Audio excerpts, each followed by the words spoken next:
Olá, amigos da Respsono. Hoje é dia 28 de março e eu vou gravar um vídeo para falar sobre a visão do pneumologista sobre a situação atual do Covid e as características da doença.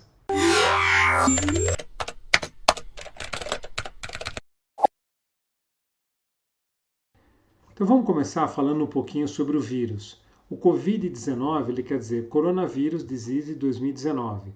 Ele pertence a uma família de vírus que causa doença tanto em humanos quanto em animais. Em humanos, habitualmente, o coronavírus causava o resfriado comum, ao lado de outros vírus que causam também resfriado comum e outros que causam doenças mais graves, como o sincicial respiratório e o vírus influenza, dando o exemplo do H1N1. Então, os vírus respiratórios, quando alguém fala é só uma virose, é só um resfriado, não é bem assim. Eles causam doenças mais graves no trato respiratório. Então, isso já é conhecido para outros vírus. E agora, esse corona, que sofreu uma modificação no organismo animal, ele voltou com uma mudança na sua característica do que a gente chama de letalidade e patogenicidade, causando uma doença mais intensa. Como são os sintomas e como que é a evolução da doença? Então, quando a gente fala em sintomas, a primeira coisa a ser pontuada é que os sintomas provavelmente só apareçam em metade ou talvez até menos dos pacientes infectados. Desses que apresentam sintomas, na maioria a doença vai ter uma evolução benigna. E uma minoria que eu vou especificar vai ter uma forma moderada e grave da doença. Quem é que evolui para as formas moderadas e grave? Quanto mais velho o indivíduo, maior a chance dele ter uma forma moderada e grave. Abaixo de 9 anos, por exemplo, a mortalidade é próxima de zero. E ela começa a subir depois dos 50 anos, quando você tem uma mortalidade de 2%, atingindo valores maiores, o máximo, para pessoas acima de 80, 90 anos.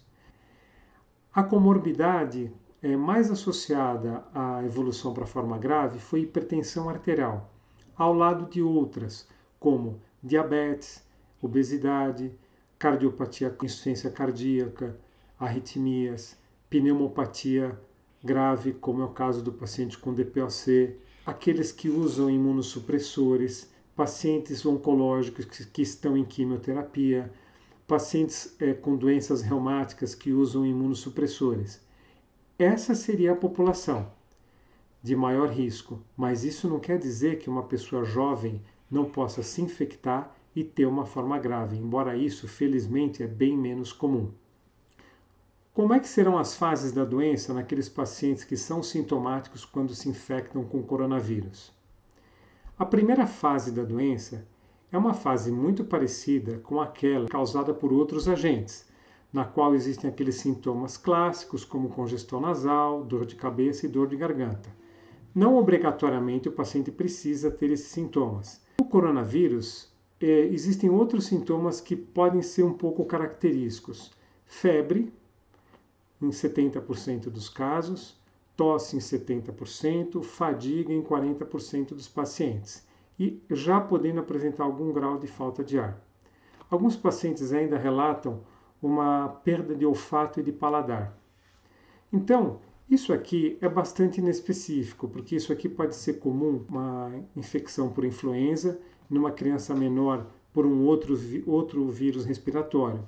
Então, é necessário nessa fase, se o paciente tem uma febre mais persistente, considerar que possa ser uma infecção por outro vírus, inclusive pelo vírus influenza, que é essa época em que ele infecta também. Muito bem, o que acontece com essa população que faz essa primeira fase? 81% vai regredir espontaneamente os sintomas, sem precisar qualquer outro tratamento, suporte ou observação. 19% dessa população vai evoluir para uma pneumonia viral com falta de ar, necessidade de internação para controle e oxigenoterapia. Desses 19%, 14% vão se curar espontaneamente, passado alguns dias, a doença vai regredir, e 5% vão evoluir para insuficiência respiratória e choque, com uma sobrevida desses 5%, mais ou menos 40% aqui vão sobreviver e 60% vão a óbito. Como é que é feito o diagnóstico? O diagnóstico ele é feito baseado na história clínica. Por volta do terceiro dia do aparecimento dos sintomas, esse SWAB já deve estar positivo se o paciente está infectado. Lembrando que aqui é uma oportunidade de também fazer um SWAB para outras viroses respiratórias, aquele SWAB que vocês já conhecem, que é feito para diagnóstico de influenza, porque o quadro pode ser um quadro de influenza. Então, por volta do terceiro dia ele positiva e conforme os dias passam, ele vai perdendo a positividade dele. Então não adianta fazer no primeiro dia, tem gente que já corre no pronto-socorro porque deu um espirro, já quer fazer um SWAB. Não, é necessário você ter uma febre, está no terceiro dia de sintomas, o teu quadro clínico ser sugestivo do corona e aí ele vai ser coletado. Estão surgindo, estão sendo validados os chamados kits que vão diagnosticar os antígenos que são marcadores de infecção recente e infecção tardia.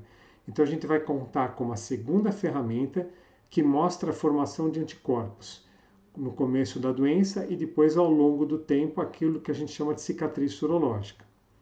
Os exames radiológicos, radiografia de tórax e tomografia, elas podem ter um padrão típico de infecção viral, porém elas não são usadas para diagnóstico da doença. Eu percebi pacientes nesses dias que eu atendi querendo fazer uma tomografia para diagnóstico de coronavírus. Não. A tomografia ela é feita para avaliar qual é o grau de extensão de comprometimento pulmonar naqueles pacientes que estão sintomáticos. E sem falar que outras pneumonias virais dão um padrão também muito parecido com esse. Como é feito o tratamento? Então, o tratamento da forma leve eu já expliquei, que é observação em casa com 81% de regressão. Como é feito o tratamento das formas moderadas e graves? Suporte clínico, inicialmente, que significa internar, observar, hidratar esse paciente, ele vai ser bem nutrido, vai ficar em repouso, vai ser observado em relação à sua evolução laboratorial, com hemograma, que tem algumas características típicas, como, por exemplo, queda dos linfócitos, diminuição das plaquetas, alguns marcadores como a proteína C reativa que aumentam, o dímero que aumenta, e com isso você vai mapeando como é que o paciente está em relação à sua inflamação relacionada à doença.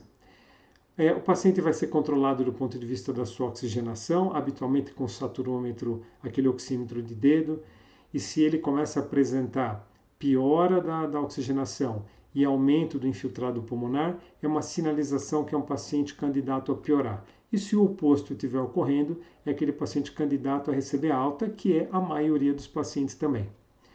Para aqueles 5% que pioram, o suporte ventilatório vai ter que ser feito ou de forma não invasiva, através de VNI, aquelas máscaras de pressurização, catéteres de alto fluxo, intubação orotraqueal e ventilação mecânica. E os pacientes, quando ficam nessa condição, habitualmente eles precisam ser sedados, precisam ficar com o uso de drogas que aumentem a pressão. Agora aqui tem uma informação muito importante para vocês entenderem a doença. Os pacientes que vão para a ventilação mecânica, eles ficam 3 semanas em ventilação mecânica, 2 a 3 semanas. Mesmo esses pacientes que internam para observar, eles ficam muito tempo. Então isso leva a um congestionamento ainda maior do sistema de saúde, considerando que é quase 1 mês de internação de um paciente que vai usar um recurso mais sofisticado do hospital, que é o leito de UTI. Sobre uso de medicamentos. Os medicamentos para tratamento do COVID, eles estão em fase de ensaios clínicos, ou seja, depende de estudos que vão comparar as populações que usaram e as que não utilizaram. Por mais que tenha muita gente falando sobre drogas, existe também alguns serviços mostrando que eles não usaram drogas nenhuma e a evolução foi muito parecida. É claro que no momento de desespero você pode pensar, bom, é melhor eu usar alguma coisa que não usar nada. Só que medicamento não é uma coisa inócua e ela pode ter efeitos colaterais. Então, os resultados desses estudos devem ser publicados em breve. Por hora, a gente tem que aguardar e usar com muita parcimônia esses medicamentos. O medicamento que vocês mais escutam falar é a cloroquina ou hidroxicloroquina, que é um antimalárico, e alguns antivirais. Porém, aqui eu deixo um alerta em vermelho que esses medicamentos não têm ação comprovada, com efeitos colaterais que podem ser mais pronunciados especialmente na população idosa com comorbidade.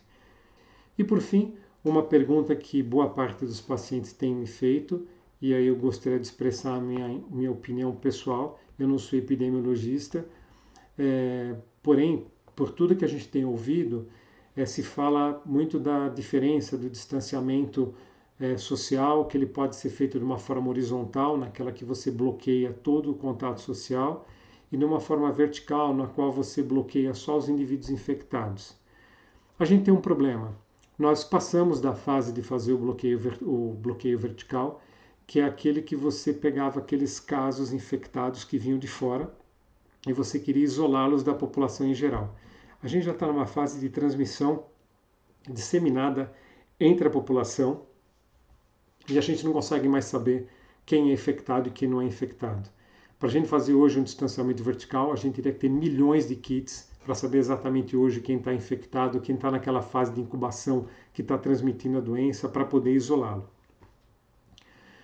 Com isso, a ideia é qual? Se com o distanciamento social você preserva o sistema de saúde. Eu já expliquei a vocês que o paciente fica 14, 20 dias no tubo, aqueles que não vão para no tubo ficam 2 a 3 semanas também em observação, o sistema de saúde não vai aguentar.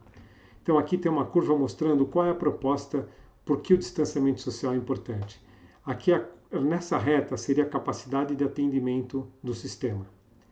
Se a gente levar a um pico de utilização, toda essa população vai ficar desassistida. Você só vai conseguir assistir essa população. Se você amortecer e diminuir a velocidade de aparecimento, você vai conseguir ao longo do tempo atender esses pacientes, e sem falar que você também precisa atender os pacientes que têm as outras doenças.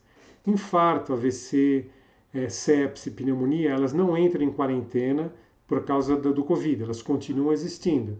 E se o sistema de saúde estiver sobrecarregado, existe o risco das pessoas jovens ou outras pessoas idosas, eu digo das jovens que podem estar menos preocupadas nesse momento com a doença, de precisarem de uma UTI e não tê-la. Então, essa é a minha opinião, na qual o distanciamento social horizontal é a única opção que a gente tem para evitar esse caos no sistema de saúde. Mas eu gostaria de finalizar tentando tranquilizá-los um pouco pelo que eu ouvi dos pacientes nessas semanas, que seria o seguinte: a gente não está perante uma virose que vai dizimar a humanidade. A taxa de letalidade dessa doença é em torno de 1%. 1% é muita gente. 1% significa milhões de mortes. Então, quer dizer, esse 1% é muito importante, mas eu só quero transmitir com essa ideia que não vai dizimar a população da Terra e nem vai ser uma situação de apocalipse. A sensação que eu tenho, pelo que eu escuto dos colegas e dos pacientes, mesmo dos familiares, é que eles uma preocupação muito grande que assim, eu vou me infectar e eu vou morrer por causa desse vírus. Não é bem assim. Pelo que vocês viram, a taxa de mortalidade é baixa. As pessoas podem perder os entes familiares por dois motivos. Ou porque os idosos da sua família não vão conseguir atendimento no sistema público ou privado, porque vai estar tudo congestionado, e as outras pessoas que tiverem outros motivos que necessitem de internação não vão ter atendimento. Então, eu acho que nesse momento é uma questão de solidariedade para ter compreensão da necessidade do distanciamento social e paciência em relação em tudo aquilo que possa representar a gente ficar parado todo esse tempo. É claro que há de ter um meio termo de pensar de uma forma racional do momento em que ele deva ser terminado, mas sem dúvida a gente precisa estender isso por mais algum tempo. Então é isso que eu tinha para dizer para vocês. Eu devo gravar outros vídeos falando de condições especiais que os pacientes estão pedindo, para falar dos asmáticos, dos pacientes com fibrose, dos pacientes da população pediátrica, e a gente vai se falando aqui. Hoje eu estou gravando o vídeo da minha casa, não estou no consultório, está todo mundo em quarentena. Então, boa quarentena para vocês e a gente vai conversando aqui pelo canal. Um abraço.